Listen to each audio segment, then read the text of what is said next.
কুকুরের গায়ের সাথে ছোঁয়া লাগলে কি পোশাক নাপাক হয়ে যাবে? কুকুরের সাথে যদি আমাদের শরীর কাপড় চোপড় লাগে, বিশেষ করে শহরে গ্রামে সর্বত্র কুকুর ছুটোছুটি করে তখন কুকুরের গায়ের সাথে আমাদের গা কাপড় চোপড় অনেক সময় লাগে, স্পর্শ হয়, নাপাক হবে কিনা খুব গুরুত্বপূর্ণ প্রশ্ন।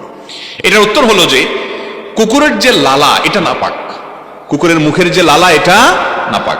যদি কারোর কাপড়ে কারোর শরীরে কুকুরের লালা লাগে তাহলে ওইটা ধুইতে হয়, শুধু ধোয়াই নয়, নবী করিম সাল্লাল্লাহু আলাইহি ওয়াসাল্লাম বলেছেন কোন পাত্রে যদি কুকুর মুখ দেয় ওইটাকে 7 বার ধুইতে হয়। কয়বার ধুইতে হয়? বিজ্ঞান গবেষণা করে হয়তো বাইর করছে বা করবে যে কুকুরের মুখে হয়তো এমন কোন জার্ম আছে যেটা এতবার না ধুলে যাবে না, মারাত্মক কোনো কিছু হয়তো আছে, আল্লাহু আলাম। সেটা আজ হোক কয়দিন পরে হয়তো বের করছে বা করবে, অথবা করুক বা না করুক, নবী করিম সাল্লাল্লাহু আলাইহি ওয়াসাল্লাম থেকে বিশুদ্ধভাবে বর্ণিত এর পেছনেই কল্যাণ আছে, এছাড়া কোনো কল্যাণ থাকতে পারে না। বিধায় কুকুর যদি কোথাও মুখ দেয়, আপনি কোথাও যাচ্ছেন, মুখ শুকতে গিয়ে জিহ্বা দিয়ে চাটলো আপনার জামাটা, তাহলে যে জায়গায় চাটছে ওটা নাপাক হয়ে গেছে, ওই জায়গাটাকে ধরে আলতো করে আপনাকে ধুইতে হবে 7 বার, ভালো করে ধুইতে হবে। আর যদি কুকুরের শরীর লাগে, লালা লাগে নাই, জিহ্বা লাগে নাই, শুধু শরীরটা টাচ হয়েছে, এটা তো প্রায় হয় তাই না, দৌড় দেয়, ছোটাছুটি করে, তো শরীর যদি লাগে তাহলে সরাসরি নাপাক হবে না। কারণ হলো কুকুরের শরীরটা নাপাক না, লালাটা নাপাক।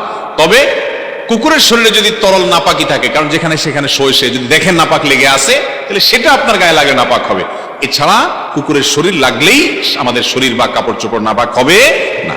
আমাদের দেশে তো এবং গোটা দুনিয়াতে দেখবেন অনেকে আছে যেখানে কুকুর নাপাক, কুকুরের এটা যদিও মূলগত মজ্জাগত নাপাক না, শুকরের মতো যে আগাগুলা নাপাক, এটা লালা নাপাক, গোশতটা নাপাক, হ্যাঁ, কিন্তু এই কুকুর দেখবেন অনেকে এত আদর করে লালন পালন করেন যে সন্তানরা এত আদর করে না। আছে না নাই? দেশে আছে, বিদেশেও আছে। আমাদের দেশে আজকাল দেখবেন অনেক লোক, এই লোকগুলো অনেক নিজেদেরকে মহানুভব মনে করে, তারা মানুষ তো বটেই, পশুর প্রতি পর্যন্ত তাদের মায়া কত বেশি, যেটা কুকুরকে পর্যন্ত আদর করে যত্ন করে কোলে করে নিয়ে যায়, খাওয়ায়। হ্যাঁ, এই মানুষগুলোই দেখবেন তাদের আশেপাশে বহু বনিয়াদ, বহু মানুষ না খায় আছে, তাকায়াও দেখে না, কিন্তু কুকুরের প্রতি অনেক মায়া। কুকুর আল্লাহর অন্য 10টা সৃষ্টির মতো একটা সৃষ্টি। একটা কুকুরের প্রতি দয়া করে পানি পান করানোর কারণে একজন ব্যভিচারী নারীকে আল্লাহ তাআলা মাফ করে দিয়েছেন, হাদিসে আছে।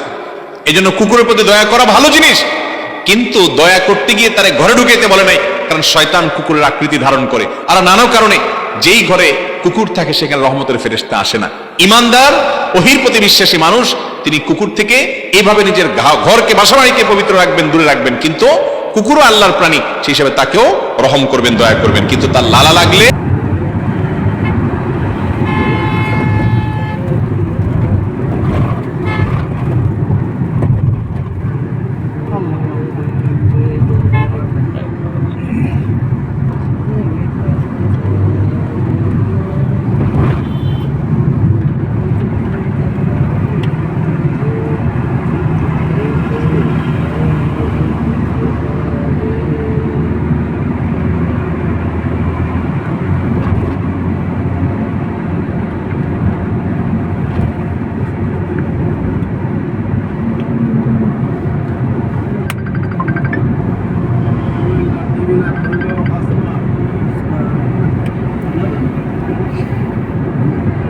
চলে এসে তো দরজা খুলেন নাকি?